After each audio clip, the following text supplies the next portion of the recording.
No Jornal da Manhã, a participação de Rodrigo Constantino. Constantino, segundo dia de reuniões dos BRICS, o que esperar desse encontro, hein, Constantino? Olha, Tiago, eu espero ou esperaria que o Brasil focasse muito e estritamente na questão comercial. Já anunciou, o ministro Paulo Guedes falou de eventualmente fazer uma zona de livre comércio com a China, o que precisa passar pelo crivo do Mercosul, o Mercosul sempre ali como um fator de obstáculo, às vezes, para acordos comerciais do Brasil com o resto do mundo. A Rússia e a China reclamaram do protecionismo no mundo, que é um tanto hipócrita, uma vez que eles praticam, lançam mão de práticas comerciais muito mais draconianas do que outros países desenvolvidos. Mas o que eu quero dizer é que o Brasil deveria focar na parte comercial, que é bom. Eu sou um liberal, entendo a importância da globalização, de você cada vez comercializar com mais parceiros, mesmo que tenha não necessariamente superávit, né? Isso foi uma preocupação que alguns apontaram.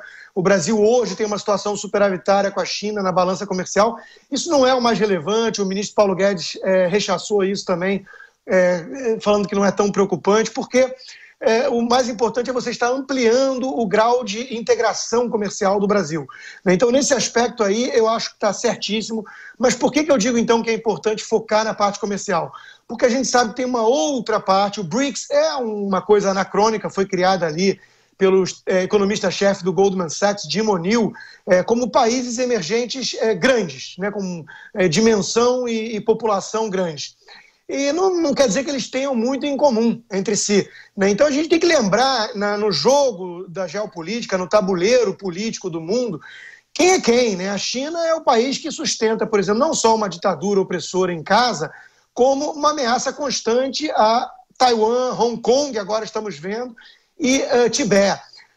Por outro lado, a Rússia é um país que tem problemas lá não só com a Chechênia, a Ucrânia, a Crimeia, como na América Latina se mete em questões como Venezuela, por exemplo. O ditador Maduro continua no poder em boa parte graças ao apoio russo. E o Putin já se manifestou também chamando de golpe a saída do Evo Morales na Bolívia. Então veja que esses países têm uma disputa por espaço geopolítico com os Estados Unidos no mundo que remete até a uma reedição da Guerra Fria, na época com a União Soviética. E é importante a gente ter clareza moral de qual lado é o lado melhor nessa história.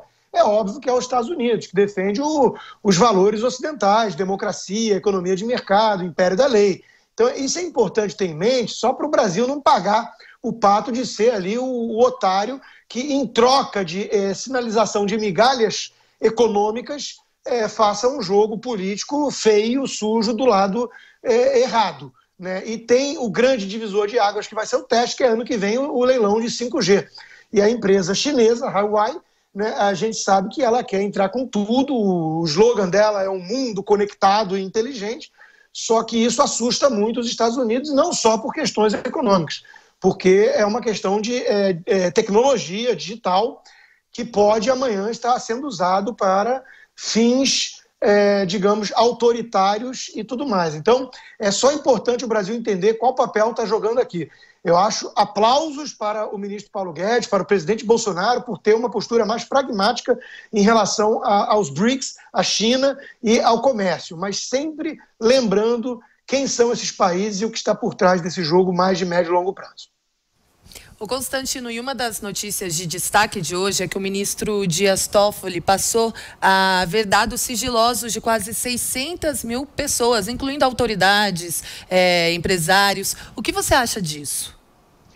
Olha, Kalina, uma aberração, temerário, né? Temerário. A OCDE tem um grupo que está no Brasil e já se manifestou que a maior preocupação que eles têm é essa mudança toda que está acontecendo no antigo COAF e que isso pode dificultar muito o combate à corrupção. É muito esquisito o ministro do Supremo, o presidente do Supremo, pedir para entender melhor a análise desses relatórios financeiros e, com isso, numa canetada, ter acesso a 600 mil dados sigilosos de empresas e pessoas físicas no país, incluindo inúmeras autoridades. Isso é realmente de um arbítrio ímpar. O ministro Dias Toffoli já se manifestou lá atrás que o Brasil não poderia ter um Estado policialesco, então é importante lei de abuso de autoridade e tudo mais. Só que ele esquece que o Estado policialesco não precisa vir necessariamente pelo Executivo.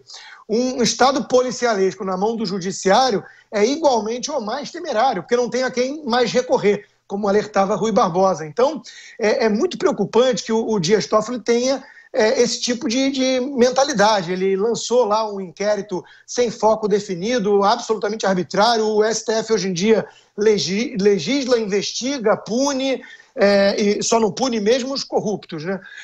Então, escolheu o próprio relator daquele inquérito, tudo inconstitucional, tudo esquisito, com base numa brecha do regimento interno, e agora temos mais essa, né? Quer dizer, acesso a 600 mil dados sigilosos, tem tudo isso com base num pedido, vamos lembrar, do próprio Flávio Bolsonaro, senador, né, que tinha pedido para suspender as investigações do COAF, foi acatado pelo Dias Toffoli isso, e é por isso que a ala ligada ao senador Flávio Bolsonaro do bolsonarismo está muito calada em relação ao Dias Toffoli, pedindo a cabeça do Gilmar Mendes, mas nada fala do Dias Toffoli, porque vem aí o processo, está chegando, né, de análise de tudo isso. Então, olha, eu acho assustador, eu acho que o PGR tem que se manifestar e de forma firme contra isso, porque podemos estar encaminhando para um grau de arbítrio na mão do STF, do presidente do STF, que ele mais parece o imperador do Brasil e não o presidente do Supremo.